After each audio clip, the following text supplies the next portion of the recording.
everybody, and welcome back to another episode of Capital City Conversations presented by the Equity Boys. Today's guest is my good friend, Stefani Boyd. Since 2000, Stefani has been a Sacramento-based mortgage loan officer, and Stefani is currently in the process of taking over her family business, Old Valley Home Loans. Old Valley has been helping renters become homeowners in California for well over 30 years.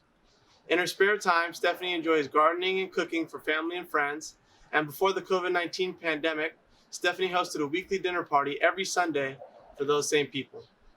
However, once the shelter-in-place orders were set and nobody to cook for, she shifted her focus from cooking for family and friends to cooking for the unhoused and hungry people all over Sacramento.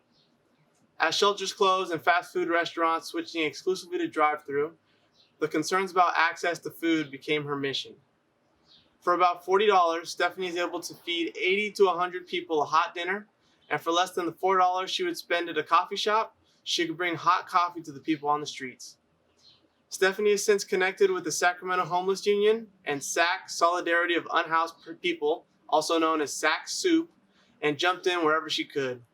She even joined the Hacker Lab in Midtown in order to provide a location to train 25-plus medical student volunteers in wound care and obtain 30 3D printed face shields for their safety. Recently, she teamed up with Sew Up Sac, the brainchild of Mark Lital, a retired Air Force veteran who provides showers, food, clean socks, and underwear to hundreds of people in Sacramento 7 days a week.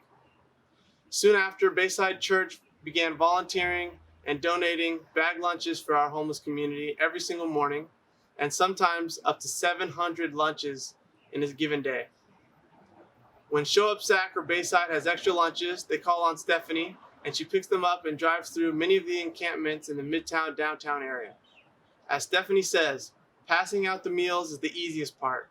Hungry people are everywhere, and there are over 5,000 people homeless in the greater Sacramento area, and there's always more need than there are resources.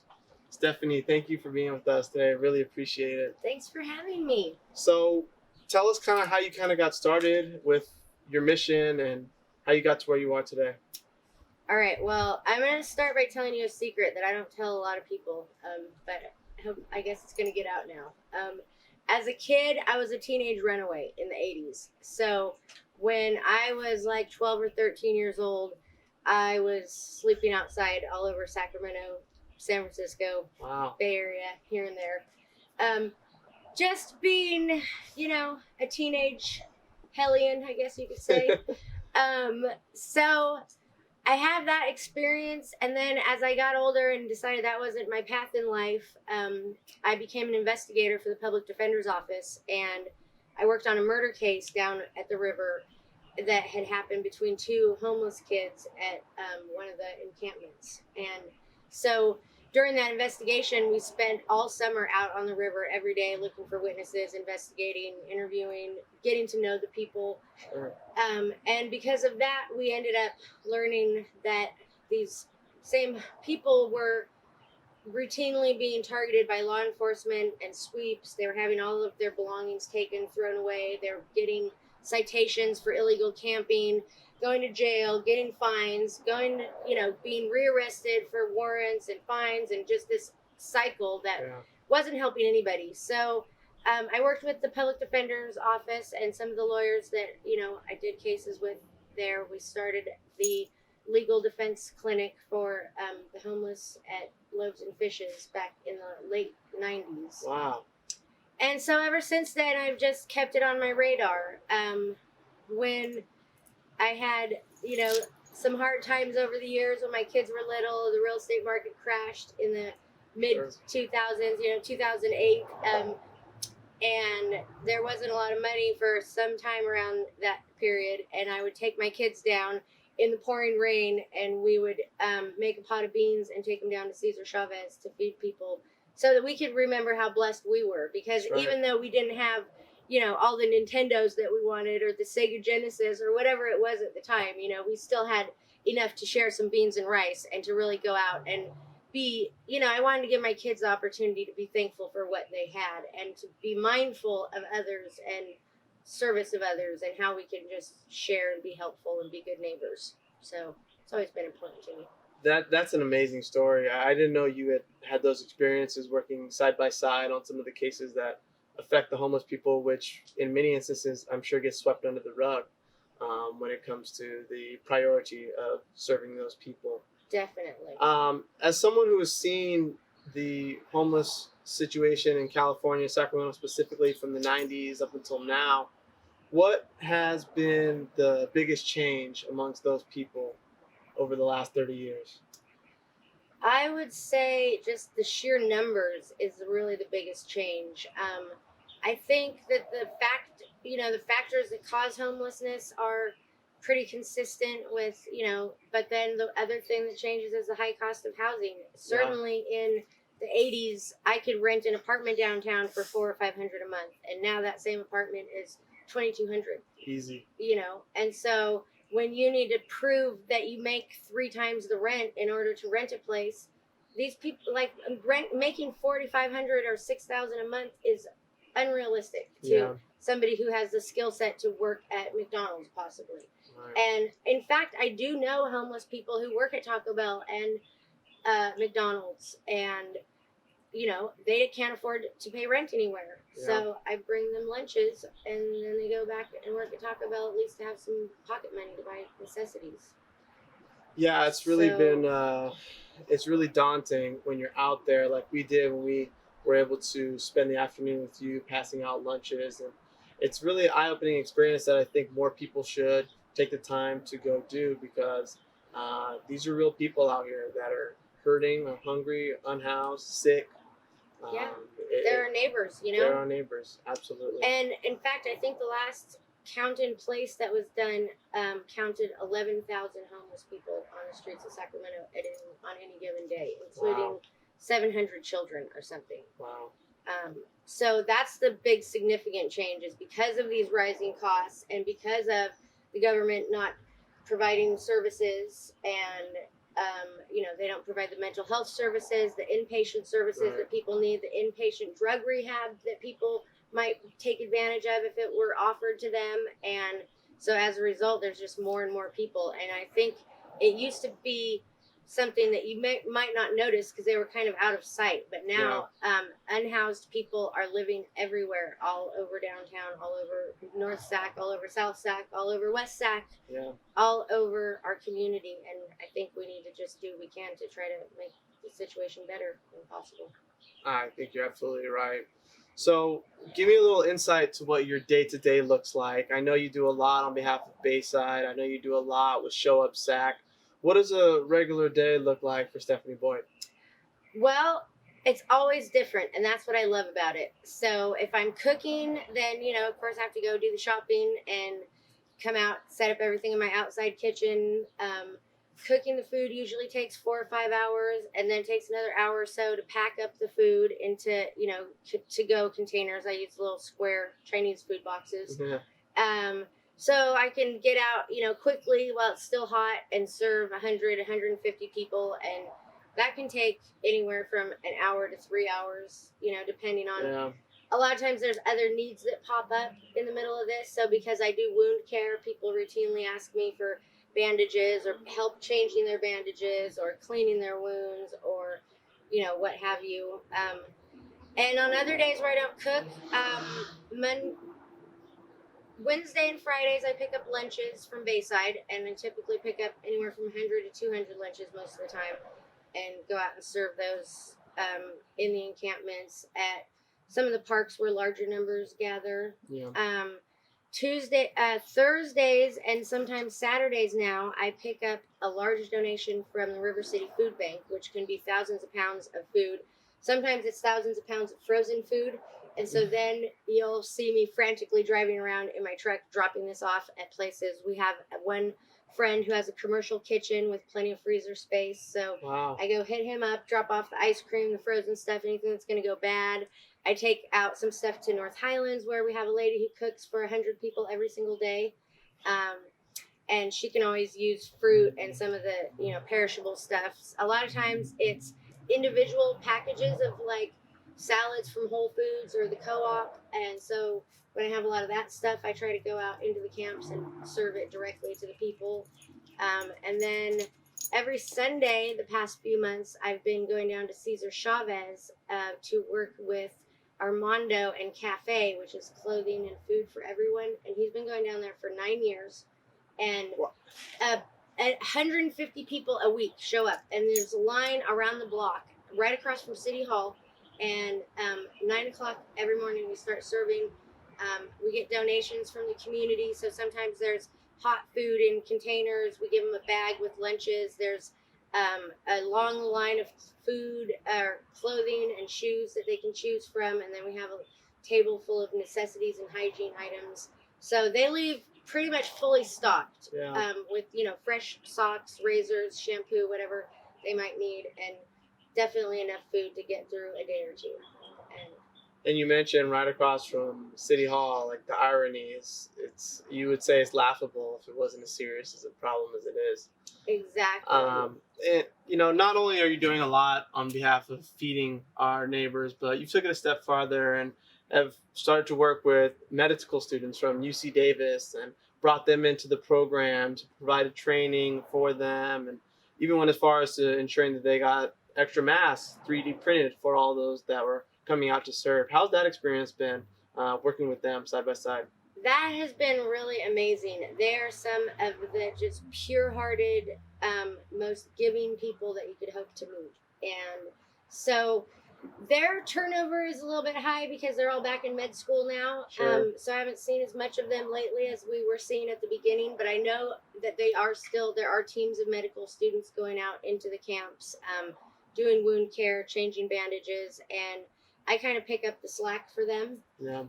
So I think we learned a lot from each other because I got the benefit of their book learning, but this had kind of really been their first time, a lot of them out, in the streets, really. Yeah. And so, they kind of saw my perspective as kind of a street medic where, their medical advice is, you need to go to the hospital, sir. Please go to the hospital. And a lot of these people don't want to go to the hospital. They're not treated well there. Yeah. And they were like, what can I do now here on my own? And so then I come in with some kind of, compromise of what we can do here and keep you out of the hospital, hopefully.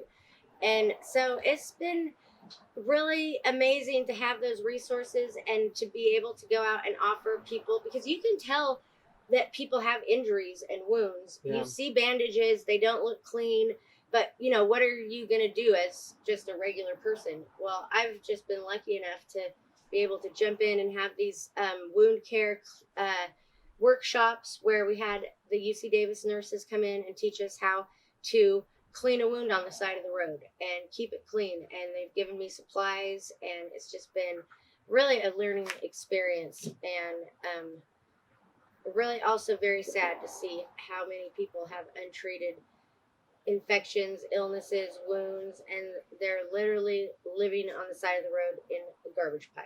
Yeah. And it's heartbreaking. Yeah, So that's very literal. You're not exaggerating by any means when you say that.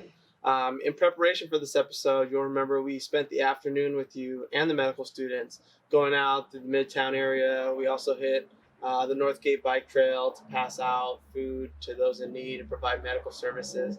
That was an amazing experience and very eye-opening one for myself and everybody involved with that. And so with that being said, let's shift a little bit to your professionalism now. You are a loan officer, so you work with people who are buying homes and on the regular, and then you go home and cook for the people who have no homes. You have a very unique perspective considering you are in both fields. What is your take on that? Well, I think that it's really important for people in our industry as real estate and mortgage professionals to not turn a blind eye to this. Yeah.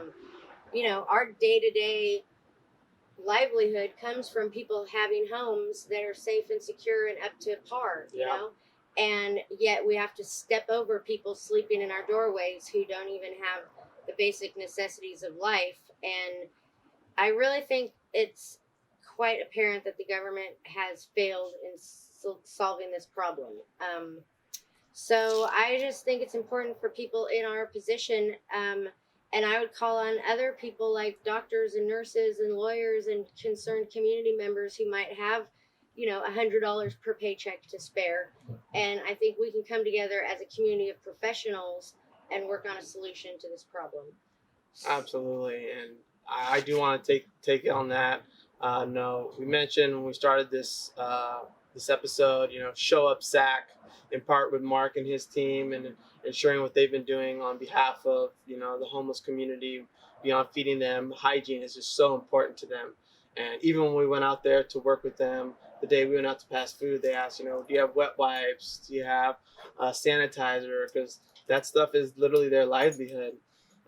So you started an initiative that I'm going to jump on with you, where we will be donating $100 for every closed transaction to Show Up Sac and Mark's team to help them continue to provide that hygiene for our people, our neighbors, our community, our family, our friends. These are regular people, guys. These are not some. Everybody out there isn't crazy. Granted, there's a number of people out there with mental issues, but these are regular good people that have fallen on hard times and need some help. Yeah, and I think something to keep in mind is that it could happen to any of us. Yes. Most people are one paycheck away from not being able to pay their rent. That's right. I don't know a lot of people who have a 6-month cushion in the bank that Right. they could really rely on in an emergency. And here we are in an emergency. So I think this problem is going to get a lot worse. And I would love if a lot more professionals in our industry and outside of our industry were willing to step up and make that commitment. I think as that momentum grows, hopefully we can offer donations to other agencies that are providing direct relief in the community. Sac Soup is amazing. Absolutely. Mercy peddlers are out in the streets every day serving mercy and food, lunches, hygiene. Cafe Armando does this beautiful work every single weekend, rain or shine, for 9 years. So there's a lot of people that we could help, and as a community with bigger resources, we could really make a difference. And that's kind of been my tagline since I really jumped into this project, is that together we can make a big difference. Yes, we can. So let me ask you, you're in the midst of taking over Old Valley. It's been ran by your mother, Marcy, who's an amazing person. We work with her very, very regularly. Yes. Your son is currently in the U.S. military, and he actually actively is in part with community development himself. Obviously, family plays a big part in all of this for you. Tell me how important they have been for you. Family has always been central to everything in life. As I started working with my family business in 2000, like you said, and during that time, my mom has just been the most supportive, amazing person, and just an amazing example of a business owner and a woman business owner, and a grandma, a mom, all of that stuff. And she really took time to teach us these values of family and community. And I remember when Old Valley was first starting out, she had a Christmas project, which kind of inspired my Christmas project last year, which was the toy drive for the unhoused kids. Yeah. But all those years ago, for several years, my mom had a family who had come to her, and they filled out a loan application. The mom was a single mom who really wanted to buy a house. She had some of her own natural children and then a bunch of foster children, with a total of 19 children. And I don't think Marcy was ever able to find a way to help her buy a house, but what she was able to do was kind of adopt that family at Christmas time every year. And so she would go shopping, and then as we joined the company, the whole company would go shopping, and we would, there was plenty to buy for. There were 19 kids, so Marcy would get all of their clothing sizes, shoe sizes, and their ages. And so we would make sure that all of the kids got fitted up in a nice new outfit, and got books and toys that were culturally appropriate. And that was another thing I really credit Marcy for, was back even in those 20 years ago, and now for the old retired lady that she is, she's always been very woke, and she's always shown a really good example of just how to embrace your community with love and understanding. And honestly, at that time, as a person in my early 20s and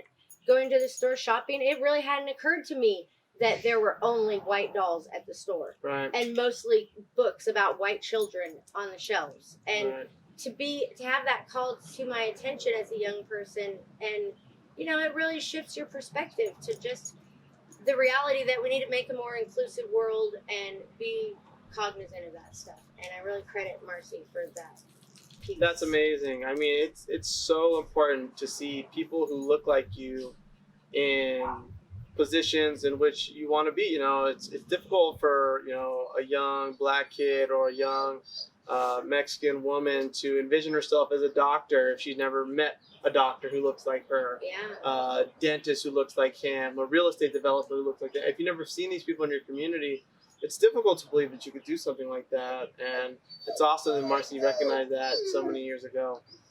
So let's end it on this one like we always do.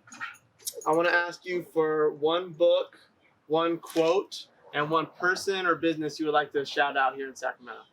All right. My quote is from a book called The 15 Invaluable Laws of Growth. And if you don't try to create the future you want, you must endure the future you get. And that's from John Maxwell. I love that. Yeah, so every Monday morning I have a 7 a.m. Zoom call, our mastermind meeting, and several women business owners and myself talk and have a motivational meeting every Monday. Very cool. And so that's one of the books that we read. And now the book we're reading is called You Are a Badass by Jen Sincero. And it's all about how to manifest the life of your dreams. And it's very cutely written in kind of a casual style, and just a really fun book to read to remind yourself that you are a badass and you just get up every day and kick more ass. That's right. And so that's why we chat every morning, every Monday at 7 a.m. And I would like to give a shout out to Crystal Rose Sanchez, my good friend at Sac Soup, the Solidarity of Unhoused People. And she's also the president of the Sacramento Homeless Union. She works tirelessly in the community. She cooks, she serves, she goes out with the med students and does medical tests.